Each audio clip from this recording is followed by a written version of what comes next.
Right now, scheduled to make an appearance is one B. Ritholtz, Bloomberg Opinion, of course, and a wonderful, wonderful must-listen podcast. It's just superb to have Barry Ritholtz with us on Bloomberg Radio and Bloomberg Television today. Barry, you have a gem of a letter on the fraud that is these outlooks out 12 months. You and I have lived this for decades. Would you explain the marketing nature of these outlooks? Sure. Well, just ask yourself how many strategists had for their 2020 outlook a global pandemic, 1 million deaths, a 34% market crash, and FANG and technology stocks doubling and tripling? The short answer is none of them. And I've had people say, well, that's a tail event. That's a natural disaster. That's unprecedented is probably the word of the year for 2020. But the unprecedented comes along all the time. What do we have? 32 new highs in the market? Unprecedented. The pandemic, unprecedented, except as Ray Dalio loves to point out, unprecedented usually means you haven't seen it in your lifetime, but it very likely happened before. And just go back to the the pandemic in 1918. This isn't remotely unprecedented. But Barry, when I look at how we construct outlooks, and I'm going to give great credit to firms like Sanford Bernstein of ages ago, who tried to write more cosmic thought pieces to help us align up our thinking about having the courage to own equities. Are those pieces still out there, or are we now in the game of just guesstimating where the Dow will be? I think a lot of those pieces have migrated from big Wall Street research shops because of the compression of commissions and transactional fees.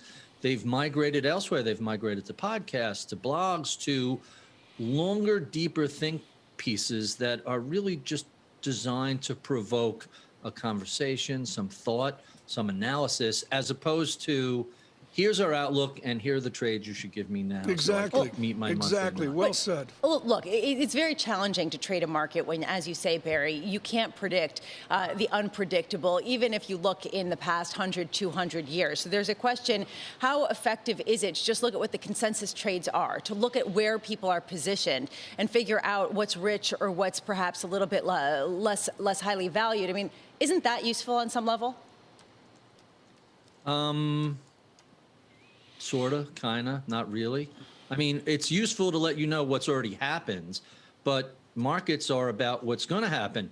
And while we certainly will all agree that trend and momentum have a persistency, what's going up tends to keep going up, what's going down tends to keep going down until the trend ends, that's good for a couple of weeks or months. It's not good for a couple of quarters or years. So really the question is, are you a long-term investor with a timeline that's looking out a few years, or are you part of the church of what's happening now? So there's a larger point here, which is what's the point of active management if these outlooks are not necessarily predictive or useful in any capacity? And why not just go into an index fund and just take the long bet and leave your money there and not shift around? And frankly, that's what a lot of people have been doing, which is why you've seen an increase in consolidation in the asset management business. 2 deals announced today. I mean, is that the takeaway here, Barry, that basically you cannot outperform these markets actively?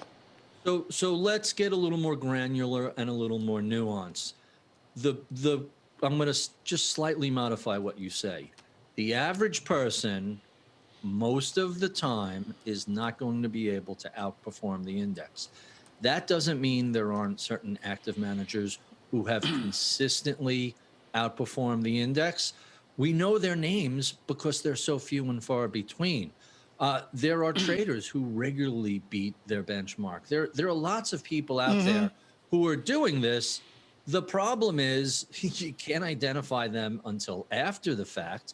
And, the rise of factor investing has come about because rather than engaging in individual stock selection, and don't get me wrong, there are people who are fantastic about them, about that. Think of Will Danoff at Fidelity, or Joel Greenblatt. Go down. I could give you 100 guys who are spectacular at it, but that still leaves 11,000 hedge fund managers and 15,000 mutual fund managers that are not.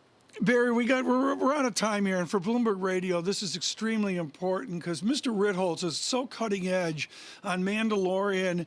Where did you get Grogu, the baby Yoda, as we look to the screen to our left and you on the right? That is the most coveted thing going, that you got baby Yoda. How did you do it? Well, radio can't see this, but I'm holding up the box from Target. I ordered it. Shopping channel. I ordered it a couple of weeks ago, and it just showed up like magic. Honestly, Tom, we're back to the shopping channel, aren't we? We're back to Shopping Channel with Tarjay and Barry Ritholtz. Thank you so much. That's right. The most coveted thing of the season, The hard Baby questions. Yoda, with Mr. Barry Ritholtz as well.